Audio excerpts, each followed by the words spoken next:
অভিষেক বন্দ্যোপাধ্যায় প্রার্থী ঘোষণা করলেন এবং ময়নাতে আপনি প্রার্থী, কি বলবেন? দেখুন, আমার সারা জীবনের ইচ্ছা, খুব আনন্দ লাগছে। আমি চাই ময়নার সার্বিক উন্নয়ন।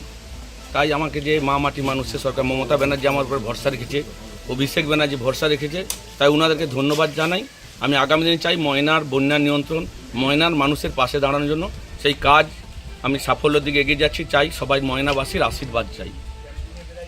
এই মুহূর্তে মা বাবাকে প্রণাম করলেন, এরপরে মানে কোথায় যাবেন?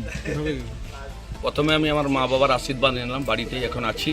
এই মুহূর্তে আমার আরাধ্য দেবতা আছে শিব মন্দিরে, আমি পুজো দেব আমাদের গজিনা এবং কালকাদানি শিব মন্দিরে এখন আমি যাচ্ছি। তারপর আমাদের দলীয় নেতৃত্বের সাথে আমি সাক্ষাৎ করব এবং সকল ময়নাবাসীকে আশীর্বাদ করার জন্য আমাকে আগামী বিধানসভা নির্বাচনে যাতে বিপুল ভোটে ময়না বিধানসভা থেকে জিততে পারি, তাই সকল ময়নাবাসীর কাছে আবেদন যে আমি একটা সাধারণ পরিবারের ছেলে, ময়না মানুষের পাশে আগামী থাকবো, তার জন্য আমাকে ভোট দিয়ে বিপুল ভোটে জয়ী করে। লড়াইটা কেমন মনে করেছেন ময়না থেকে?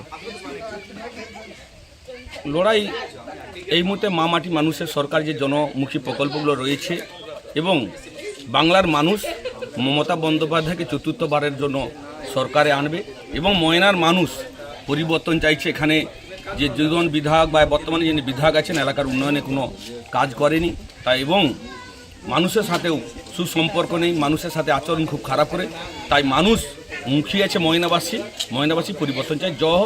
জয় খুব সহজভাবে জয়লাভ করতে পারো ময়না থেকে।